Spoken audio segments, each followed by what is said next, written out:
SCADA itu merupakan suatu software ya, software terintegrasi begitu. Jadi, masing-masing masing-masing, sistem automation gitu ya, itu rata-rata sudah memiliki SCADA. Contoh misalkan Mitsubishi. Mitsubishi mereka punya sistem automation PLC-nya gitu ya, dan mereka juga punya, sistem SCADA-nya. Namanya GX apa ya, GX Work atau GX berapa saya lupa namanya. Kemudian Omron. Omron kita kenal Omron punya PLC, PLC Omron, dan Omron juga punya sistem SCADA sendiri namanya, CX ini ya, CX Supervisor. Kemudian berikutnya ada PLC EBI atau Allen Bradley. PLC Allen Bradley juga punya, SCADA sendiri namanya RSView 32. Kemudian Siemens gitu ya, Siemens juga punya PLC Siemens dan dia juga punya, SCADA sendiri namanya WinCC. Nah, kemudian Schneider juga sama, Schneider juga punya PLC dan Schneider juga punya sistem integrasi namanya, Vigio Sitek gitu ya. Jadi, masing-masing, sistem otomasi ini dia punya, SCADA masing-masing. Nah, Pak, apakah kita bisa mempelajari semuanya, Pak? Menurut saya pribadi bisa, Mas. Karena sebenarnya beberapa software yang pernah saya coba ternyata, mirip-mirip caranya, gitu ya. Caranya mirip-mirip, cuma mungkin kita hanya perlu pembiasaan saja, begitu sih. Tapi saran saya kita, kuasai dulu salah satu gitu ya, sehingga saat nanti kita menggunakan SCADA yang lain, ya paling hanya penyesuaian lah, adaptasi saja, kira-kira seperti itu. Nah, yang akan kita gunakan nanti adalah, Vigio Sitek ini ya, Vigio Sitek nanti ini juga saya share ke kalian, eee, link software-nya gitu ya. Dan yang menjadi masalah kalau kita belajar di otomasi ini adalah, rata-rata berlisensi gitu, rata-rata semuanya pasti punya lisensi. Nah, kalau Vigio Sitek apakah ada lisensinya, Pak? Ada, tapi kita gunakan yang free saja, yang trial. Jadi kalau trial itu nanti saat kita koneksi dari PLC ke, SCADA, itu koneksinya cuma bisa 15 menit, gitu ya. Namun ada juga PLC-PLC, apa namanya, eee, SCADA-SCADA yang lain bisa sampai 2 jam, ada juga tuh saya pernah nyoba.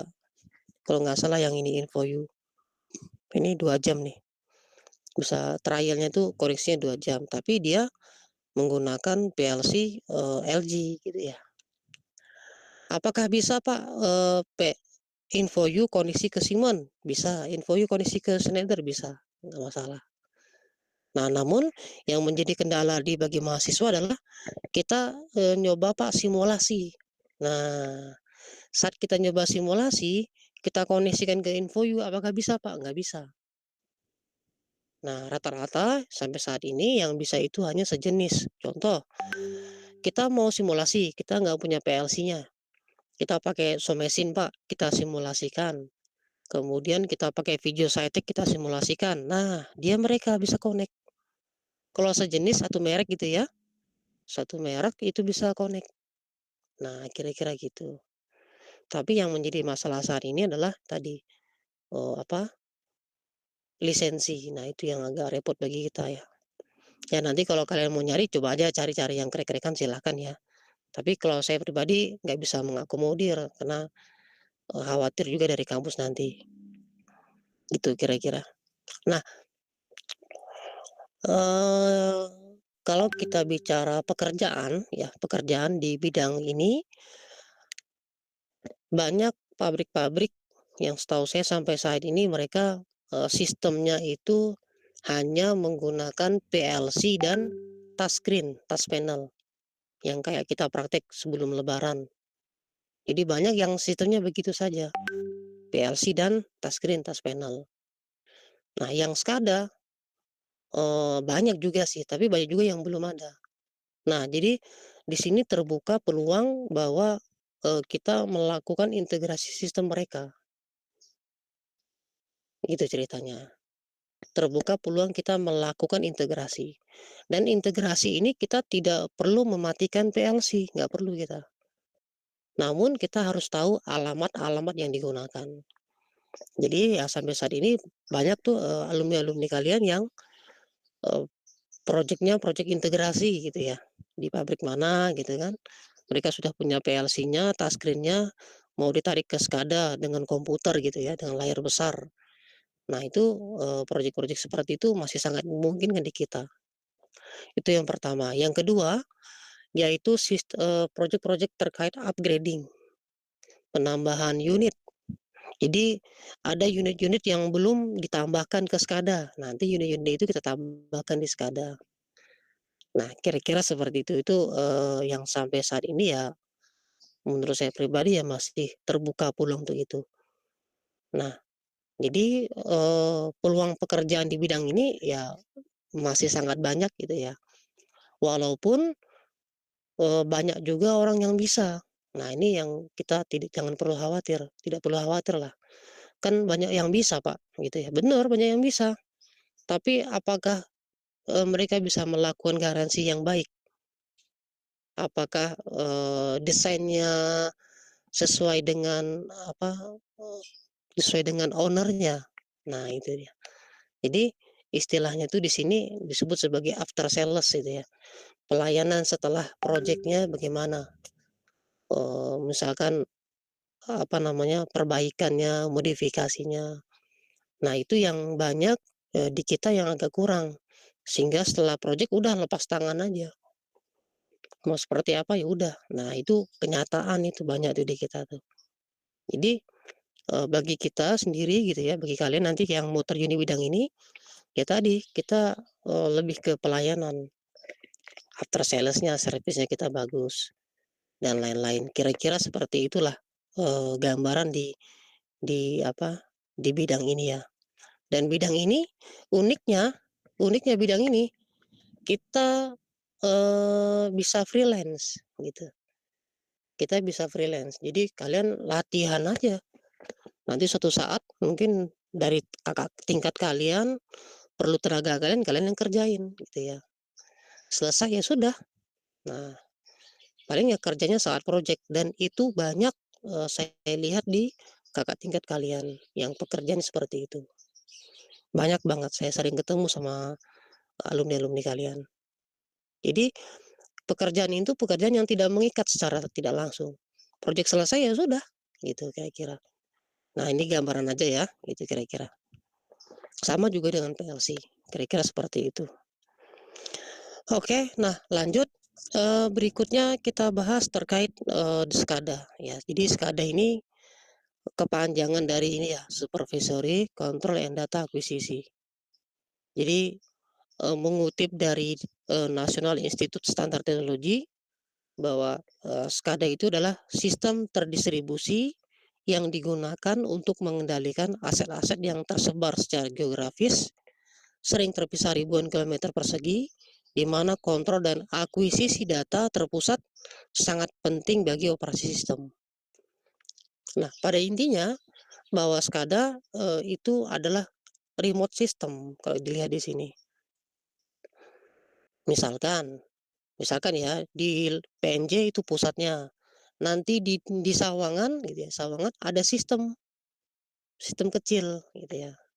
Kemudian nanti di Cibinong ada lagi sistem kecilnya, ada sistem lah. Nanti sistem-sistem ini terintegrasi dengan, SCADA yang ada di PNJ. Nah, jadi kita bisa monitoring dan bisa juga melakukan kontrol. Nah, jadi pada intinya SCADA menitik beratkan kita bisa monitoring dan kontrol di area yang remote, yang areanya jauh-jauh. Nah, kira-kira seperti itu, gitu ya.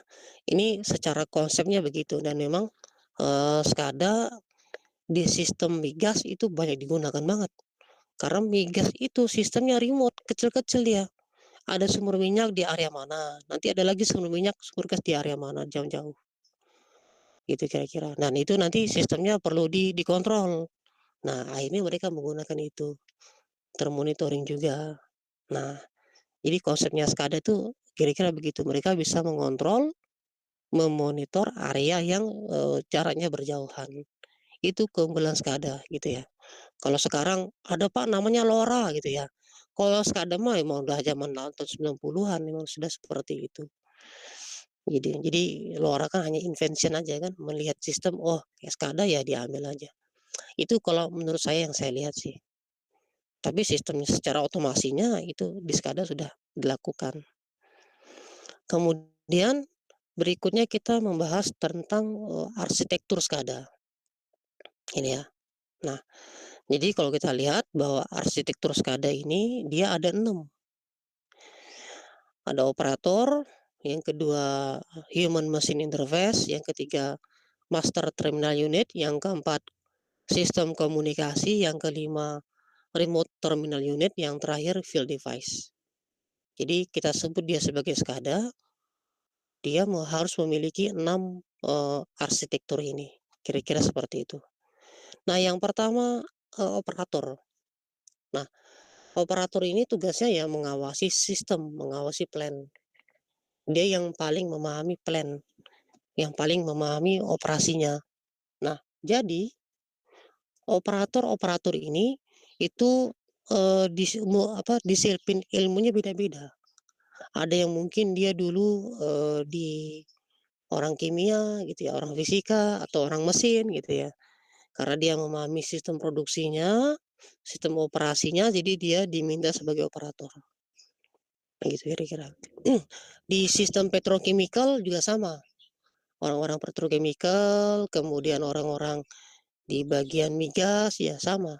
Jadi memang orang-orang yang memahami, produksi lah, kira-kira seperti itu.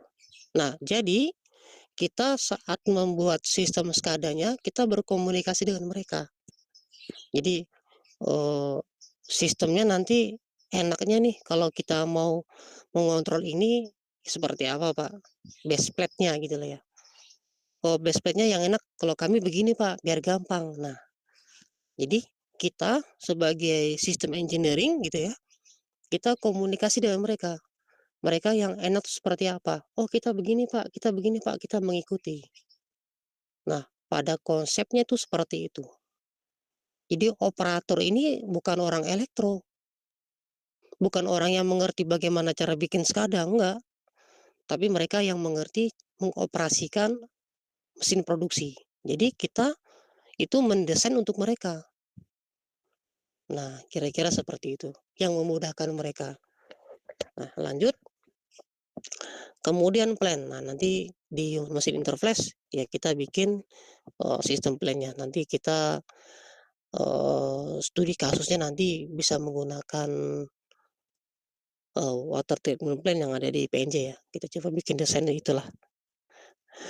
Kemudian berikutnya ada MTU atau Master Terminal Unit. Nah, MTU ini adalah komputer. Kalau kita saat praktik nanti kita bisa menggunakan laptop kita. Laptop kita gunakan sebagai MTU. Tapi realnya mereka punya, CPU sendiri, di mana CPU ini CPU, kalau yang biasa-biasa CPU-nya bagus lah gitu ya.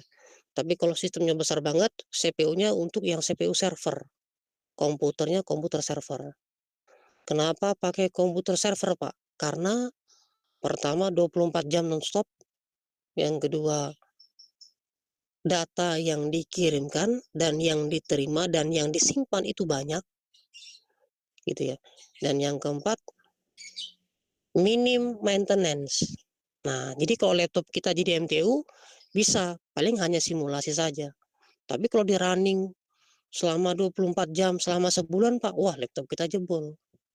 Nah, jadi itu alasan kenapa di pabrik gitu ya, komputernya itu mereka komputer yang memang, inilah tahan gitu ya, running terus tahan lah. sehingga dicari, prosesornya yang bagus, kemudian hard disk-nya yang bagus gitu ya, dan lain-lain. Nah, MTU ini ya berfungsi yang pertama yaitu untuk input output task. Tugasnya adalah mereka, baca input gitu ya, kemudian menampilkan output. Karena MTU ini fungsinya dia mengambil data dari controller. Nah, kalau kita bicara sistem yang besar, controller ini atau PLC itu tidak hanya satu, bisa jadi PLC-nya ada banyak, ada 2, ada 3, ada 5 PLC, datanya diambil oleh MTU. Kemudian data tersebut ditampilkan di tampilan di layar, di human machine interface. Nah, itu salah satu, fungsi dasar dari MTU. Yang kedua, adanya sistem alarm, alarm task. Nah, jadi, pada umumnya kalau di pabrik, alarm itu mereka buat, nah ini kerennya, alarm itu mereka bikin terdata dan tersimpan. Ada alarm, cetek, motornya alarm gitu ya, motornya ngetrip, tersimpan mereka, jam berapa, hari apa, dan seterusnya. Nah, nanti ada lagi tuh yang lain, sama, disimpan sama mereka. Nanti sama sistem engineer ya, dia akan melihat, kita cek ya, kira-kira sistem mana nih yang sering ngetrip nih. Oh, ini sehingga sebenarnya yang masalah bukan motor, tapi aliran pipa, misalkan begitu. Nah, jadi dengan alarm yang tersimpan, itu memudahkan operator, sistem engineer melakukan analisa produksi.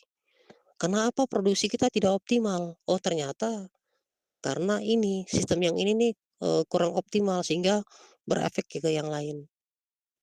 Nah, kira-kira seperti itu. Oleh karena itu, servernya ini diperlukan server yang, penyimpanannya besar.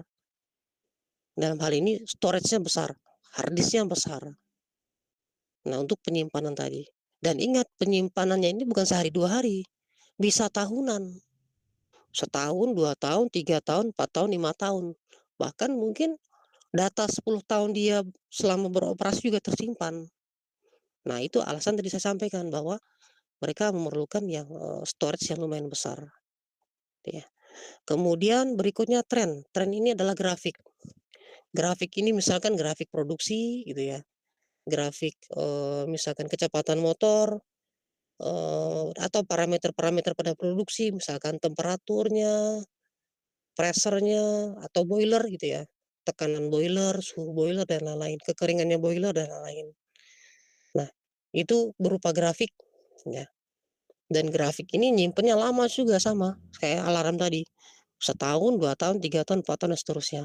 Dan itu alasan tadi saya sampaikan, bahwa MTU kalau di pabrik yang besar banget, itu digunakan PC server, gitu kira-kira. Lanjut reporting ya sama, disimpan juga, kemudian yang terakhir adalah display task. Display task ini adalah, human machine interface, kira-kira seperti itu. Jadi, ini adalah fungsi dasar, 5 ini adalah fungsi dasar MTU, bahwa suatu MTU itu bisa menghandle ini, itu kira-kira. Oke, lanjut. Kemudian berikutnya adalah sistem komunikasi. Nah, ini yang paling ribet di, SCADA. Karena ribetnya di awal aja sih, nanti setelahnya gampang. Kalau kita lihat di sini bahwa, sistem komunikasi itu yaitu sistem komunikasi dari, MTU dengan PLC, PLC dengan device-device yang lain. Nah, di sini yang paling pertama kita setting gitu ya secara nggak langsung, itu kita harus mengetahui nanti, di sistem kita ini kita perlu berapa komputer. Misalkan, komputernya nanti Pak ada 3. Pertama komputer untuk operator, kemudian komputer untuk engineering, Kemudian yang ketiga komputer untuk, manajemen gitu ya. Manajemen ini misalkan, untuk wilayahnya manajer ke atas lah. Nah, sehingga berarti kita memerlukan, desain jaringan. Nanti jaringannya bagaimana? Karena kita punya, beberapa PLC nanti yang akan masuk ke komputer-komputer tadi. Sehingga kita memerlukan bahwa, oh ini kayaknya jaringannya kita perlu jaringan ring atau jaringan star. Nanti supaya redundant seperti apa gitu kira-kira tuh. Wah itu ribet banget tuh. Sebenarnya nggak ribet sih, cuma, itu perlu pengetahuan aja. Nah setelah dari itu selesai, baru kita menentukan, sistem komunikasi yang ke bawah, dari komputer tadi ke PLC. Nah, PLC-nya PLC apa saja? Nah, di lapangan yang uniknya itu seringnya adalah PLC-nya ini beragam. Ada Siemens, nanti ada lagi Mitsubishi, nanti ada lagi Schneider, wah gaduh-gaduh lah gitu. Nah, ini yang sering terjadi di kita. Sehingga kita harus, eee, bisa gitu ya mengintegrasikan PLC-PLC tadi ke MTU. Nah, ini yang, apa, halangan terberatnya lah.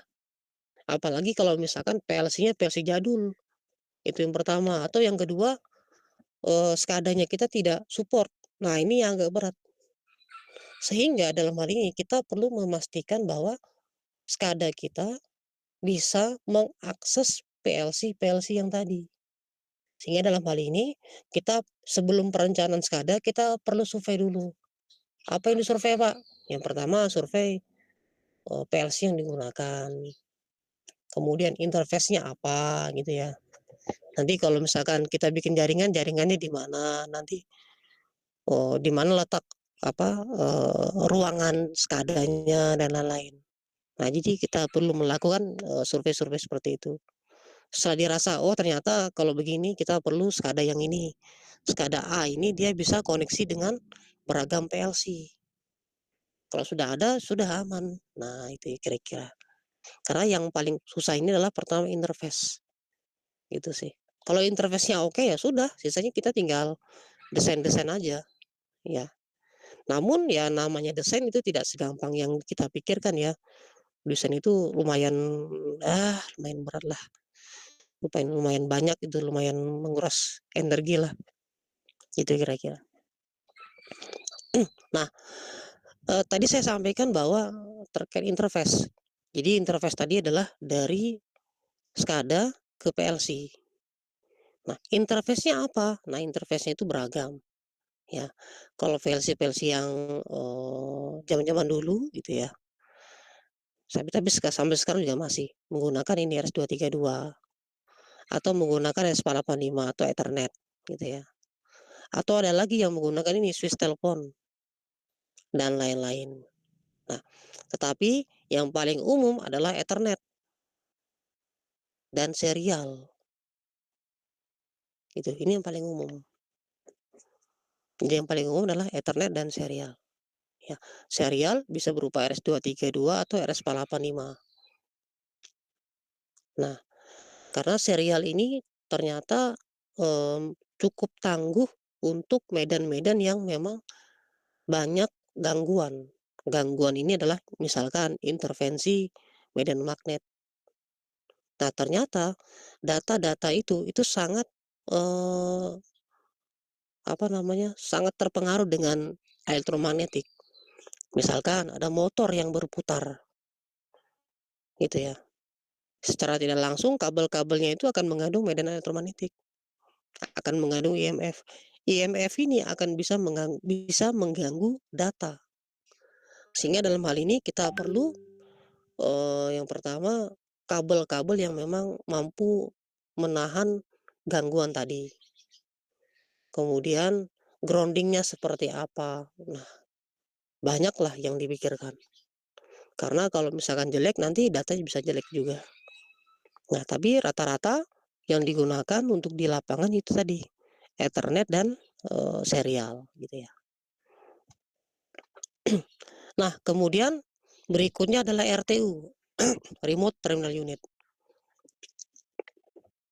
Nah, jadi RTU ini adalah alat ya yang fungsinya untuk mengirim data. Ngirim data dari lapangan eee, ke MTU dan dia juga bisa mengontrol sistem gitu ya, sistem plan-nya. Pak, kenapa disebutnya RTU, Pak? Kenapa tidak disebut sebagai PLC? Oke, jadi begini, RTU atau Remote Terminal Unit itu sebuah alat di mana fokusnya dia adalah untuk pengiriman data, gitu ya. Fokusnya adalah untuk pengiriman data. Dan RTU ini bisa mengontrol sistem, tapi sistemnya tidak begitu kompleks, Mas. Nah, kalau misalkan nanti kalian ada yang, apa namanya, magang gitu ya atau PKL nanti di PLN, misalkan di Garu Induk, itu nanti kalian akan melihat ada RTU, bukan PLC tapi RTU. RTU ini Pak untuk, membaca kondisi dari trafo. Misal tegangannya berapa, arus berapa, frekuensi berapa, dayanya berapa, suhu dari trafo dan lain-lain. Jadi dia, lebih banyak kepada, membaca sistem saja, membaca sensor. Kontrolnya tidak terlalu. Nah, nanti data ini akan dikirimkan ke pusatnya, Pak. Nah, itu RTU. Bisa nggak ngontrol, Pak? Bisa, tapi kontrol, apa namanya, mereka tidak dirancang untuk mengontrol yang sifatnya sangat kompleks. Kalau untuk mengontrol sistem yang kompleks itu PLC, Programmable Logic Control, karena dari namanya Programmable Logic gitu ya. Jadi PLC ini yang biasa digunakan untuk misalkan mengontrol sistem, suatu mesin, satu plan gitulah kira-kira. Kalau RTU itu hanya transmit data saja. Dia baca baca sensor, baca sesuatu yang, kontrolnya tidak terlalu rumit, kemudian dikirim datanya. Nah, tapi kalau PLC memang dirancang untuk mengontrol plan yang, rumit, yang kompleks, karena kemampuan logiknya dia. Jadi keunggulan PLC adalah kemampuan logiknya. Kemampuan logik dan, penyelesaian logiknya sangat cepat. Itu keunggulan PLC. Kira-kira seperti itu secara konsep, gitu ya. Jadi RTU itu rata-rata digunakan hanya untuk membaca sistem saja yang apa, yang tidak terlalu, rumit lah dan dia tidak mengontrol. Mengontrol pun kontrolnya pun lebih sederhana. Tapi kalau PLC, ya PLC itu memang kontrolnya ya kontrol yang memang, sangat rumit lah. Nah, konsepnya begitu kira-kira. Nah, kalau kita pakainya mana, Pak? Kita pakainya PLC. Karena kita belajar bagaimana cara bikin plan gitu ya, kemudian kita bikin skadanya. Nah, tapi kalau di PLN rata-rata mereka menggunakan RTU, gitu kira-kira. Nah, yang terakhir ada plan-nya atau field device ya. Kalau nggak ada plan ya kita nggak bisa kontrol.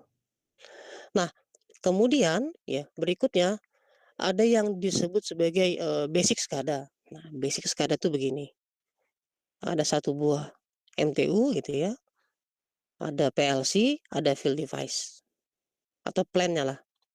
Kemudian ada lagi yang begini sistemnya, multiple PLC, multiple HMI, ya. PLC-nya ada banyak gitu ya, nanti dia terkoneksi dengan, eee, komputer, komputer A, komputer B, komputer C, komputer D. Ini apa sih, Pak? InTouch ini, Pak. Ini nama ini ya, nama SCADA, Wonderware InTouch. Nah, kira-kira begitu. Jadi, di lapangan itu yang sering yang kita lihat yang seperti ini nih. Nah, ada banyak PLC gitu ya, kemudian dilakukan, ini, diintegrasikan, kemudian nanti diintegrasikan ke masing-masing, ke PC atau MTU. Kemudian ada lagi yang ini tadi nih, namanya integrated SCADA. Nah, integrated SCADA ini yang tadi saya sampaikan, yang di migas. Ada pusatnya, nanti dia bisa mengontrol, monitoring yang, sumur-sumur yang kecil, yang jaraknya jauh-jauh. Nah, itu disebut sebagai integrated SCADA.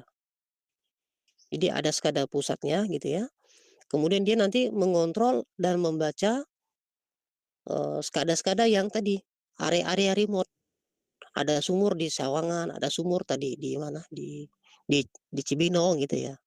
Nanti dibaca sama, SCADA di PNJ. Nah, itu disebut sebagai integrated SCADA. Ada lagi yang disebut sebagai network SCADA. Nah, ini network SCADA ini kalau di kita, di Indonesia ya, ini yang paling hebat itu, network SCADA di PLN. Ada namanya, P2B, Pusat Pengendali Beban Jawa Bali. Pusat Pengendali Beban Jawa Bali. Nah, jadi, eee, dari Jawa ke Bali itu punya banyak pembangkit listrik. Jadi PLTU lah atau, PLTG, dan lain-lain itu banyak banget. Nah, pusatnya ada di Jakarta, P2B namanya, Pusat Pengendali Beban Jawa Bali. Jadi, si P2B ini dia memonitor listrik yang dikeluarkan oleh PLTU, misalkan PLTU Paiton, PLTU Suralaya, PLTU di Pelabuhan Ratu, PLTU di Tanjung, itu di Muara Tawar dan lain-lain. Di Semarang juga sama gitu ya. Jadi mereka tuh monitoring. Monitoring pertama misal ya, satunya aja, frekuensinya berapa, tegangannya berapa, dayanya berapa, mereka monitoring. Kalau dilihat bahwa, oh ternyata ini agak kurang nih frekuensinya, frekuensi di Muara Tawar, kurang, nggak sampai 50, tapi cuma 49, nanti dinaikkan sama mereka. Mereka akan menginformasikan, "Tolong PLTU di, Muara Tawar frekuensi naikkan sekian." Nah, yang bertugas untuk melakukan monitoring tadi, itu adalah namanya tadi, SCADA di P2B, Pusat Pengendali Beban. Jadi, semua PLTU itu terkoneksi ke mereka. Nah, ini yang disebut sebagai network SCADA, dan di Indonesia ada. Wah, itu luar biasa banget. Wah, ribetnya luar biasa. Karena mereka bisa, mengatur tadi, pusat pengendali beban.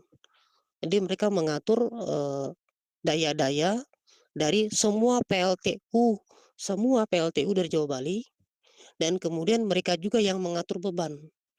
Misalkan, gardu induk cawang kalau pagi hari, siang hari sekian saja. Karena, beban yang terbesar itu ada di pusat gitu ya, dan di, kawasan industri. Nah, yang mengendalikan beban itu adalah tadi P2B. Nah, ini dia network SCADA. Wah, luar biasa itu, luar biasa sistemnya. Itu kira-kira. Saya belum pernah masuk yang P2B, tapi saya pernah masuk di, ini, pernah diajak teman dulu di apa namanya, Tanjung Priok. Nah, Tanjung Priok. Tanjung Priok itu punya ini, punya apa, punya SCADA untuk mengatur beban di Tanjung Priok sendiri, ada. Wah, itu sistemnya saya lihat, waduh luar biasa itu, mantap. Nah, itu disebut sebagai network SCADA, gitu ya. Jadi yang pertama ada integrated, ya integrated yang tadi saya sampaikan, kayak di migas gitu ya. Ada pusatnya, nanti di Sawangan ada sumur minyak, di sana ada sistem kontrol juga, nanti dimonitor dan dikontrol oleh, pusatnya. Nanti ada lagi, apa, sumur minyak atau sumber gas yang ada di Cibinong gitu ya. Ada sistem kontrolnya juga di sana, nanti dikendalikan, dimonitoring sama, yang ada di PNJ. Itu integrated SCADA. Kalau network SCADA yang tadi saya sampaikan, yang P2B, Pusat Pengendali Beban. Nah, itu, eee, termasuk network SCADA dan itu luar biasa sekali. Itu kira-kira, ya. Nah, jadi kalau kita melihat, eee, kasus per kasus tadi yang saya sampaikan, ya ternyata SCADA punya beberapa kelebihan gitu ya. Jadi kelebihan pertama tadi, mengakses data atau pengukuran kuantitatif itu secara real time. Yang kedua, mendeteksi. Nah, mendeteksi kesalahan secara cepat sehingga karena deteksi bisa dilakukan secara cepat, maka perbaikannya juga tidak terlalu lama. Karena sudah tahu bahwa yang rusak yang di A, jadi perbaikannya di sana saja. Kemudian kita bisa, measuring dan, supervisory trend secara real time. Kemudian kita juga bisa menemukan, bottleneck atau inefisiensi, gitu ya. Dari mana, Pak, bottleneck atau inefisiensi tadi? Dari misalkan dari alarm, gitu ya, dari tren yang ada, itu dilakukan analisa. Oh ternyata kita terjadi inefisiensi di bidang A, di bidang B, di bidang C, gitu. Dan yang terakhir, nah ini dia, mengontrol proses besar dan kompleks dengan staf terlatih yang lebih sedikit. Nah ini yang menjadi, apa, menjadi kerugian juga ya, karena di beberapa negara yang sudah, ini ya, sudah negara-negara maju, itu beberapa area itu mereka tidak ada tidak ada operatornya. Contoh, misal tadi ya, misalkan kita bicaranya integrate SCADA. Kalau di kita, karena sistemnya adalah, apa namanya, padat karya gitu ya. Jadi di PNJ, ada operator SCADA. Di Sawangan karena ada minyak, sumber minyak tadi juga ada, operator SCADA juga. Kemudian di Cibinong juga ada operator SCADA juga. Itu kalau di kita, karena padat karya, orangnya banyak kan, jadi kita harus mempekerjakan orang. Tapi di negara-negara maju, sumber minyak yang Sawangan tadi dan Cibinong itu nggak ada operatornya. Operatornya hanya ada di PNJ saja. Teknisinya pun juga nggak ada. Jadi kalau trouble baru ke sana.